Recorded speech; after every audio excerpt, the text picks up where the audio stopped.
Super dipped in iron, frame colour, rough spun ropes between thumb and index. Swan clocked, scoop cut, shoulder shaped and nibbed. Eye, quill of Columcille and dipped in iron gall ink and scraped across vellum, calf dropped.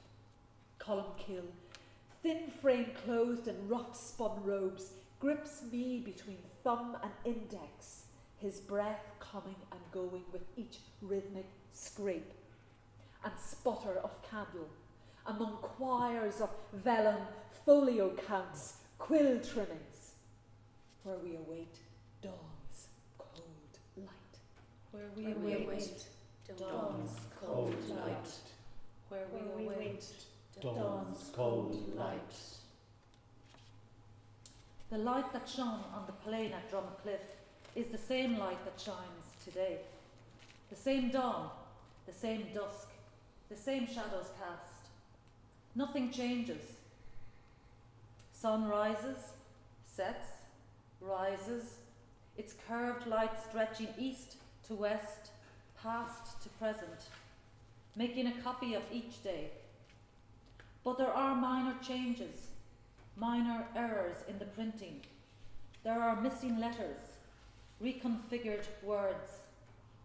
It could be that the sun rises on an incorrect number of grass blades under Ben Bulben's sombre shadow, an inaccurate recollection of guilt, barely noticeable. I am guilt.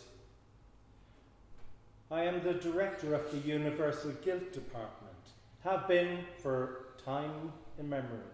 My job is to manage the ebb and flow of guilt in the universe, to decide where it's needed, in what measure, and to adjudicate on who needs more and who needs less. I'm a kind of supply chain curator. I have a bad reputation. You don't want me on your case for too long. Guilt is not neutral. I have my prejudices and my favourites. But I am not bad. Now to the case in point. Columcille versus Finian. St. Columcille, revered Latin scholar and scribe extraordinaire, was dedicated to the monastic tradition. He was renowned for his faithful depiction of the sacred word and for his missionary zeal to spread the word by sharing his copied manuscripts. This must be made. It is not yours alone. This copy must be made. It is not yours alone, Finian. His fevered words fill the chilled silence, alone among night's scriptorium shadows. Illuminating inks in earthen pots stand ready, verdigris, orpiment, lichen, red lead, gypsum. But first, the secret scribing. Few monks know of it, and all are forsworn to withhold. 1,460 years. Each year of a lone life is scribed in secret, not by its own hand, but by a multitude of hands, passing the baton. Every new version is written in the red lead blood of its generation. It is recorded that he reached the age of 40, 1,460 years ago. His superior was St. Finian, also a scribe of distinction, who was having none of this. His books were not going to be taken away from his scriptorium, however righteous Columcille might feel. However, Diarmid the High King was called upon to make a judgment. Columcille told the court that those who own the knowledge through books were morally obligated to spread that knowledge by copying them and sharing them. He said the original lost nothing by being copied. However, King Diarmid declared, "To every cow its calf, to every book its copy." To every cow its calf, To every book its copy. To To every cow its calf. To every book its copy.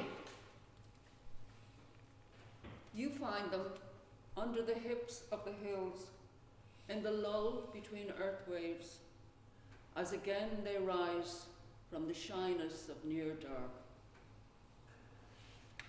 You plundered my work. So others can learn from it. You never asked for permission. Isn't your job to teach? Yes? Well then, Well then what? how are people supposed to learn if you keep it to yourself? They come here and I show them. Not everyone can come here. We have to wait years for Skype, for scanners. How else can we share it? You can tell people, demonstrate, but copying it word for word, picture by picture, not on. I have heard young monks not long returned from far-off places discuss Finian's copy of Jerome's Vulgate, translated and traduced, a palimpsest of Aramaic, Greek and Latin, made to fit a truth they seek to impose. Each dawn is a new truth, a new shuffling on stage. Let today bring what it will, but still, remember yesterday, last month, this day last year. Do we? Do we remember this very day last year? Where were we? Everything remembered is a figment, a dream fragment. Do we remember the outrage on the plain of Kuldrevna? Is it in the blood? Colmcille's dejection turned to rage, and ultimately to discarding the king's judgment. He gathered his kinsmen, the northern O'Neills, to crush the king and thereby St. Finian. He had the fire of righteousness fueling. The result? 3,000 people slaughtered below Ben Bulba. I love the whiff of fury. Where there's rage, there's the making of guilt. Part miracle, part living flame, cupped faces so grave, their purple deep-eyed pupil stare me down. A flutter of wings at the threshold of Balthana's door. Bloody fool, Diarmid, he was a tired king, too enthralled to the ways of old, to every coward's calf, bloody heart-scared fool. Columcille was a visionary, though some called him arrogant. He had sculpted the copy from vellum and dressed its sleeves with sacred text. It bears the scriptures. It is no imitation. It is truth. It is the word that sets men free, delivered in a cloistered space by God-given light. The power of knowledge cannot be corralled. It is St. Columcille's Psalter, like each of you, born a reproduction, an imitation of another's image, a likeness, but no mere replica. Older monks gathering after matins, cassocked and tonsured, whispering of sacrifice and death, their voices choiring across dark flagstones. Columcille refuses to return the book. Colmcille refuses to return the book. Columcille refuses to return the book.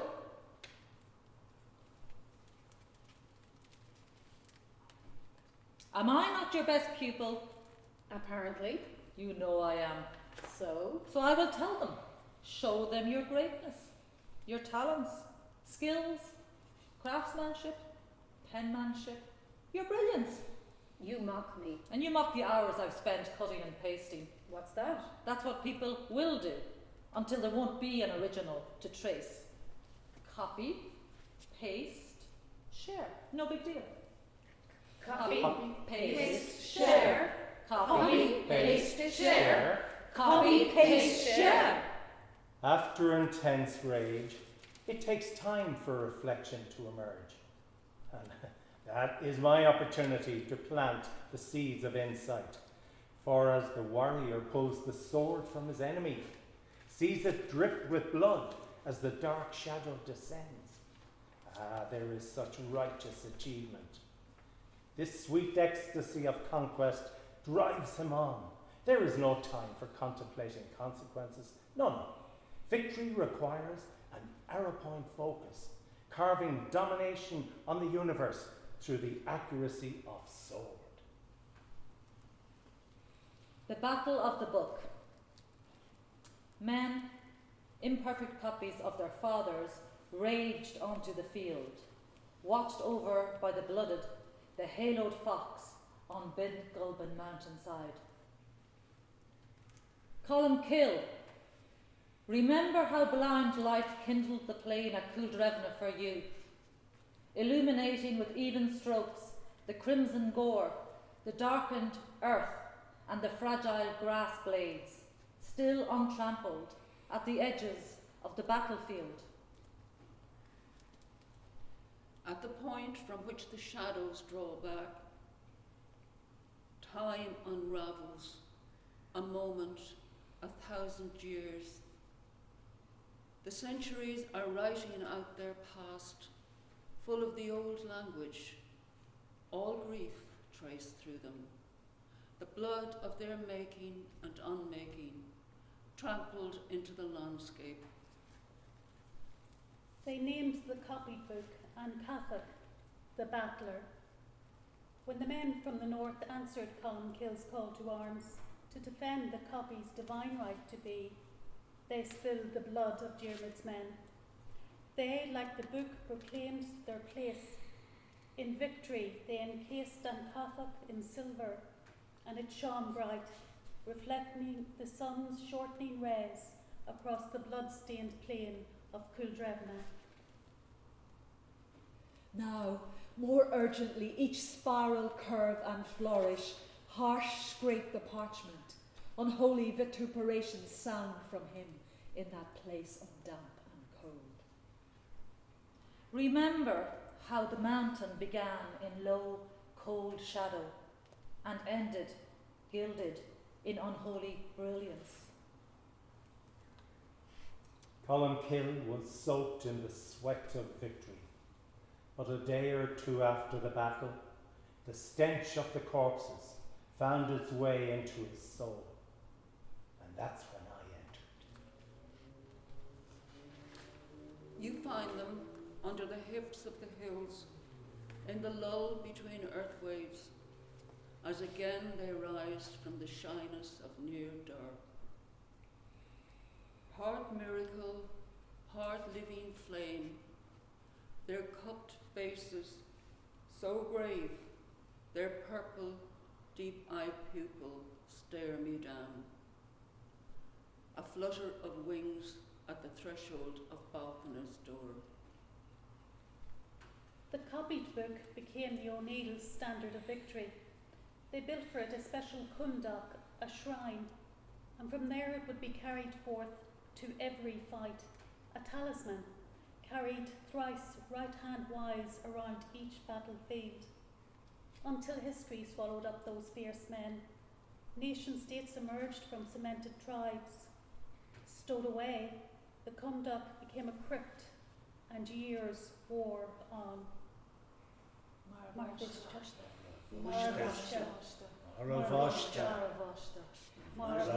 Wiping the wasted ink, he curses me, that later sainted man, in his low, licking Gaelic tongue. Did the battle take place close to midsummer? Isn't that when the sun lingers longest? Isn't that when light can be objective, non-judgmental? When it can host both curse and blessing, brutality and kindness, virtue and guilt? Here was Columcille, a devoted Christian whose potential for guilt made him right picking. Guilt can be a good motivator. I'm rarely given credit for the balance I bring. I had ensured his good friend, St. Melosh from Scotland, was on his way. This would be the chance Columcille could grasp, an opportunity for redemption. I told you, I am not bad, but first he needs to suffer. At the point from which the shadows draw back, time unravels a moment, 1,000 years. The centuries are writing out their past, full of the old language. All grief traced through them, the blood of their making and unmaking, trampled into the landscape. Centuries have worn out the book's skin, viscous ink coagulating over time, concealing the words within, stifling the script. The intricate letters, once heralded in dappled scarlet, dots, and ornate with spirals and animal heads, were suppressed. It remained entombed until recent times. The red is not the correct red. Those scarlet dots, the spirals, that bullhead, I won't let you take it. You know it's done perfectly. I will acknowledge it as yours. But they will ask by whose hand it is done, and you will say yours. Yes, this one, but I will acknowledge the original as yours. I won't let you take it. You don't have a choice. This is my work. I'm doing you a service. It's my work. You're doing me great harm, after all I've done for you. I've been nothing but grateful. Can't you see? People will talk for centuries about it. For all the wrong reasons. For all the right reasons. I said no. Say what you like. I'm taking it. Night and day, his anger blunting my edges, till the copy is done.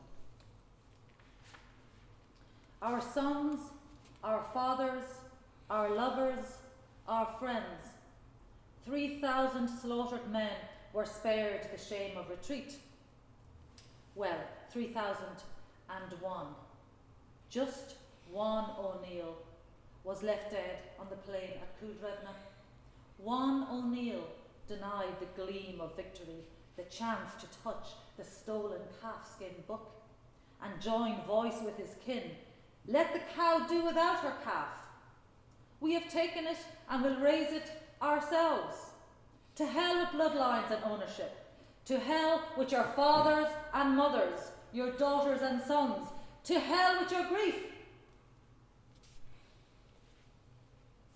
2 days after the carnage, Colmcille's 10-year-old nephew walked with his father on a hill overlooking the battlefield.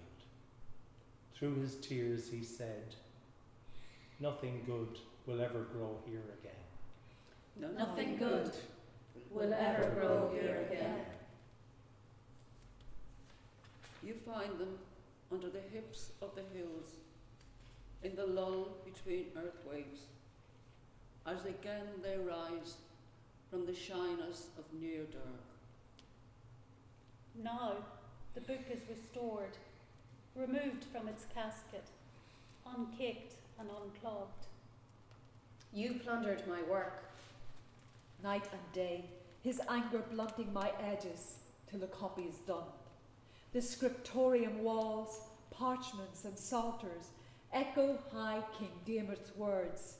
To every cow its calf, and to every book its copy. And Columcille's retort, the cause's belly. The original is none the worse for my having copied it. The original is none the worse. To every day its copy.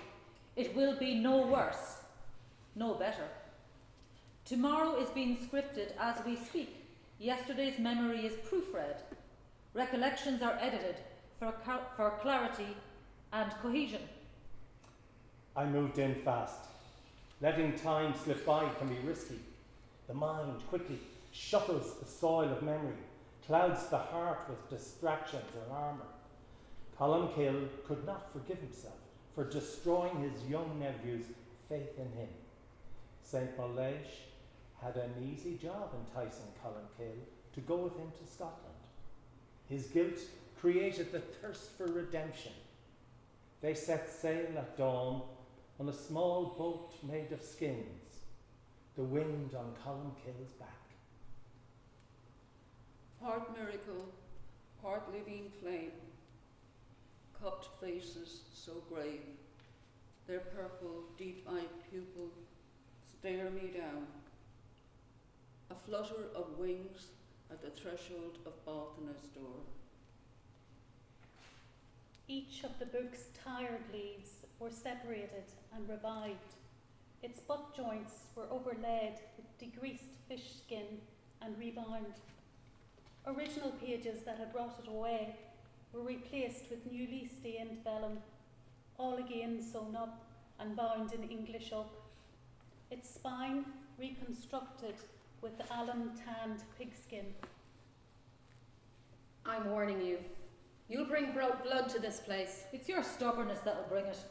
I can hear the clans grouping outside. Is that what you want? That is your call. My men won't stand idly by. You can't limit what people learn. And you can't steal from others and name it your own. That is not my intention, and you know it. You've known me a long time. I know you're a hot-headed, brazen, self-righteous young thief. Arrogant prick. Are you blind? The sun turns red against Ben Bulben. Blood flows down the valleys. Culdrevna is blood-soaked. There are none victorious in this Columcille. Call your men to halt. Bodies fall to the ground, dead, wounded, dying. A reckless bloodbath. Is this what you want? That is your call. Have I not taught you humility, honour, respect? Have you learned nothing? Call your men to halt. Run! Run, you coward! Betrayer! Shame on you! Too late to stop the blood ink splattered on the parchment of Culdrumman, under the wakeful eyes of Ben Bulben, soaking into memory, wind, sighs, and visions of seers. The battle of the book will be lament and lay. Bin Gulban, Drumcliffe, Culdrevna. The centuries have bleached out the place names. Ben Bulben, we say. Drumcliffe. Northwest of here, Culdrevna is a few fields in a place called Culadrumman. Culadrumman, where 3,001 were butchered for a book. Cursed acres. Don't go looking for them. You won't find them. And the boy's prediction was right. There's a handful of fields beyond Drumcliffe where birds don't land nor crops survive. At the point from which the shadows draw back, time unravels, a moment, 1,000 years. The centuries are writing out their past, full of the old language, all grief traced through them. The blood of their making and unmaking trampled into the landscape. The Catholic sits in state, glass protected in the Royal Irish Academy. Its message still disseminating, published in CD-ROM. You will travel far from here across the Irish Sea, never to return. You will carry this with you forever. All that you do will be because of this. You will remember me for a long time, your greatest teacher. You will remember this Columcille. I, Quill, humble servant to Columcille, know not if a book is worth its battles.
Thank you.